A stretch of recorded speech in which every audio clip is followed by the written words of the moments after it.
Well, what a day of statistics, and there is much to mull over. So, what has happened? Well, the headline rate of inflation has risen for the second month in a row. Yes, the Consumer Prices Index, CPI, rose from 2.6% in the 12 months to November 2024, up from 2.3% in the 12 months to October.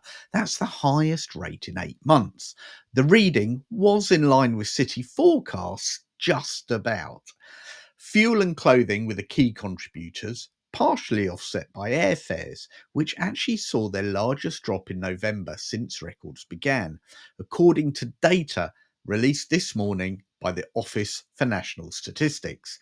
Core inflation, that very important core inflation, which strips out food and energy costs, rose from 3.3 to 3.5%, and services inflation, which the Bank of England views as a key measure of domestically generated price pressure, held steady at 5% in November, unchanged from October. So it is proving very sticky. What does it mean? Well, this data puts paid to any remote hope of a further Bank of England base rate cut this month. And the bank tomorrow will probably keep the Bank of England base rate unchanged at 4.75%. What is interesting, however, is that there is still an expectation of three, maybe even four rate cuts next year, but much will depend on the language of the Bank of England when they announce their decision tomorrow. It's all about the rhetoric. With the economy itself stagnating, there is a chance that rates will need to be cut further, although now probably not until February next year or even into the second quarter. Meanwhile, the housing market itself continued to show strength as house prices continued to rise in the 12 months to October, likely fueled by the cheaper mortgage rates we had over the summer. But now, with inflation rising again and the economy contracting, all bets are off. Worse still, the full impact of the budget has yet to be felt.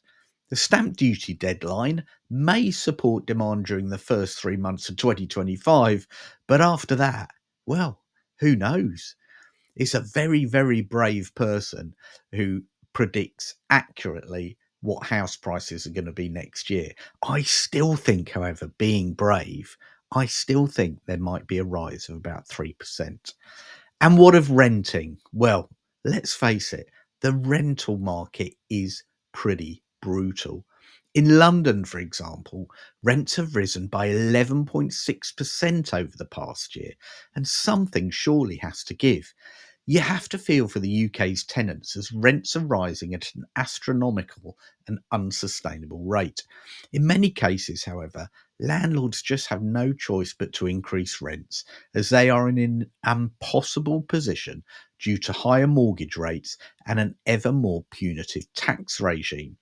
It is high time that the government recognise that the importance of the private rental sector, and we can only hope their 10-year plan for housing in the UK works to relieve pressure and ensures that there is a good supply of not just owner occupied private residential housing, but also private rental market and social housing in the future.